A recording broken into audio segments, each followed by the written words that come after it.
Check My House pour être bien dans votre bien présente. Sud Radio, on parle IMO. On parle IMO, c'est le rendez-vous 100% IMO de Sud Radio. Bonjour Marquez Ratti. Bonjour Philippe, bonjour à tous. Au sommaire et après le journal de l'IMO, on va parler des logements en VFA avec Laurent Aujean, président de Check My House, Valérie Minassian, qui est directrice associée de l'agence Paris Couronne Immobilier, et Corinne Joly, présidente de PAP.fr. VFA, attention au piège, c'est dans quelques instants. Quand on vend son bien, sur quels critères doit-on se baser pour fixer son prix de vente? Dans Réponse de Pro, Corinne Joly se penchera sur la question dans son coaching immobilier. En fin d'émission, Frédéric Fougera pour une chronique 48 secondes. Aujourd'hui, il nous dira quel type de bien il faudra choisir dans le cadre d'un investissement locatif. Mais pour l'heure, c'est le journal de l'IMO. Sud Radio, on parle IMO, le journal. Avec le-partenaire.fr, le portail immobilier 100% digital qui regroupe annonces, financement et assurances. Et mon cher Marc, on commence avec le salon Rent qui vient de se tenir à Paris. Le salon Rent, le plus important rendez-vous de la PropTech, s'est tenu cette semaine à Paris, sur près de 15 000 mètres carrés. Ce sont plus de 400 exposants, dont une centaine de startups qui se sont regroupés pendant 2 jours. Plus de 40 conférences ont permis aux milliers de visiteurs de découvrir les projets les plus fous en matière d'innovation et de services pour les professionnels de l'immobilier. Marc, vous nous parlez ce matin d'un propriétaire complètement marteau. De quoi s'agit-il ? Encore une histoire de conflit entre une propriétaire et un locataire qui ne payait plus son loyer. Pour récupérer son dû, une propriétaire de Valence dans la Drôme s'est rendue chez son locataire avec la ferme intention de se faire justice elle-même. Pour forcer le locataire indélicat de lui payer son loyer, elle a sorti un marteau de son sac à main et commencé à la frapper. Le locataire a réussi à enfermer sa propriétaire dans une chambre avant d'appeler les gendarmes qui l'ont placé en garde à vue. La propriétaire a finalement écopé d'un simple rappel à la loi. Si j'avais un marteau, je cognerais le jour. Ce n'est pas bien de taper madame sur votre locataire. Marc, on finit avec la Côte d'Azur qui affiche encore des records de prix de vente. Après les ventes records de la Villa Les Cèdres à Saint-Jean-Cap-Ferrat négociée à 200 millions d'euros et celle du château Soligny à Cannes autour de 50 millions d'euros, la Côte d'Azur conserve un pouvoir d'attraction en matière d'immobilier. 2 nouvelles transactions viennent d'être annoncées par Christie's, l'une à Cannes pour plus de 15 millions et l'autre à Saint-Tropez pour plus de 20 millions d'euros. Merci Marc pour ces infos. Aujourd'hui, on parle de logement neuf.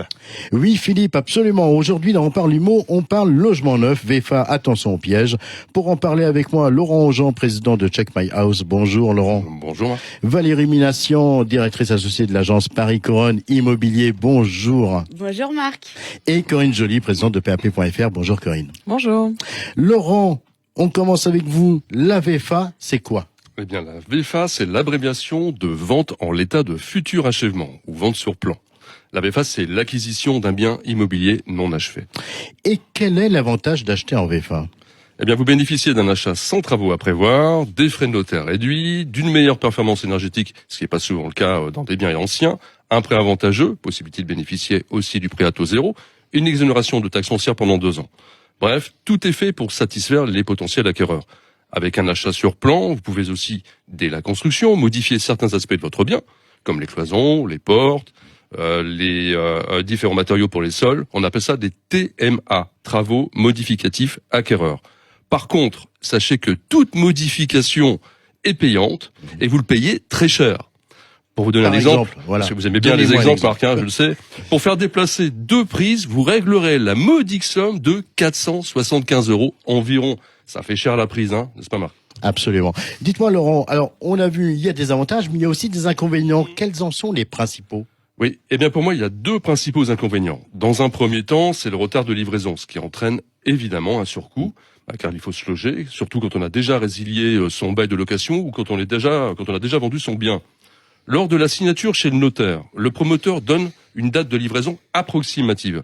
Néanmoins, il est bon de savoir que chaque goutte de pluie ou flocon de neige qui tombera sur le sol aux alentours du chantier permettront au constructeur de reculer la date de livraison. Alors, certes, s'il dépasse la date butoir, vous pourrez vous plaindre et demander d'être remboursé des frais intercalaires, par exemple. Mais quand vous attendez déjà votre appartement depuis plus d'1 an et demi, je peux vous dire que la patience commence à s'évaporer. Malheureusement, peu de chantiers ne subissent pas de retard dans le neuf. Si un retard de livraison peut s'expliquer par un cas de force majeure, là je parle d'intempérie, qui, elle, est une situation reconnue et encadrée par la loi. le retard dû à une cause légitime correspond à des situations beaucoup plus floues et qui laissent une grande incertitude aux acheteurs. Et pourtant, cela figure dans les contrats. Comme les retards de livraison sont fréquents, il vaut mieux ne pas trop anticiper votre entrée dans les lieux. Dans un deuxième temps, vient le problème de l'état du logement lors de la livraison effective. Et là, je parle des malfaçons, et il y en a plein. Il arrive que le logement soit carrément inhabitable. Il peut être dans un état qui ne correspond pas du tout aux attentes formulées dans le contrat.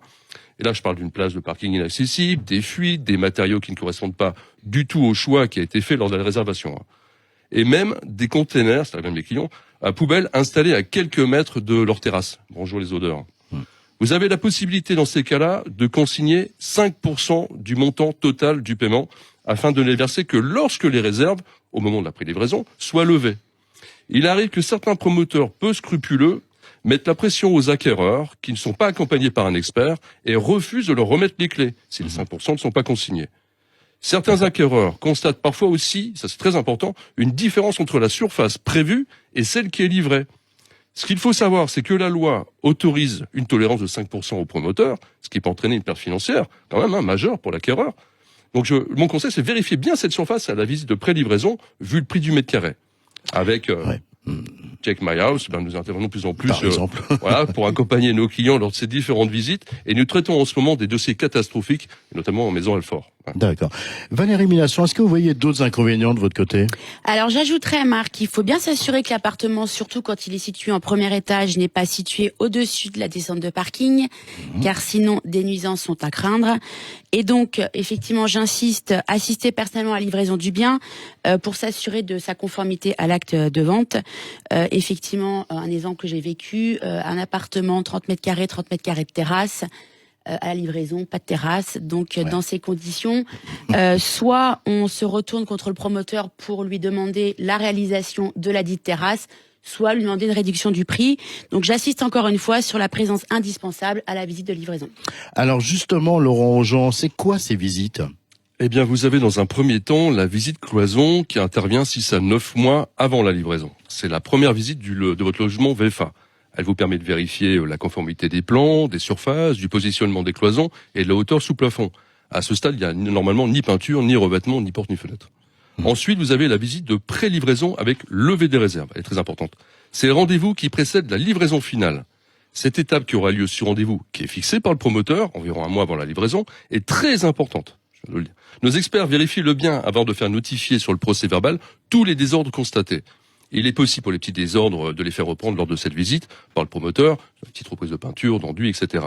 Et enfin, la réception-livraison qui implique l'achèvement total du logement.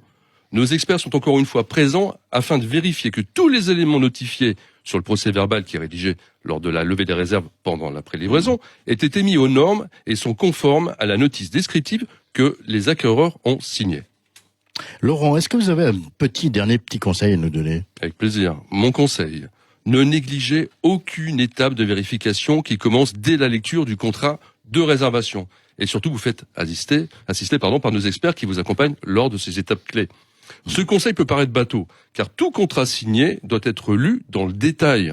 Néanmoins, quand vous apercevrez de la masse de documents que l'on vous envoie suite à la réservation de votre bien, eh bien, vous prendrez vite l'habitude de lire en transversal. Là, c'est une grossière erreur. Okay. Alors, en effet, si vous ne suivez pas ce conseil, vous pourriez, par exemple, apprendre que même après la signature chez le notaire, la hausse de la TVA peut être répercutée, écoutez bien, sur le prix final de votre appartement. Et mine de rien, quand vous n'aviez pas prévu cette éventualité, ça peut surprendre. Corinne Joly, je me tourne vers vous. Il me semble que vous avez un site qui regroupe tous les différents programmes de logement neuf. Comment ça marche ? Oui, on a un site qui s'appelle imo9.com sur lequel on diffuse tous les programmes neufs, puisque ça s'appelle comme ça, les programmes en construction en ce moment en France. Le but, c'est d'éviter d'aller faire tous les sites des promoteurs et d'avoir l'offre globale. Vous cherchez, ça marche comme un site d'annonce immobilière classique.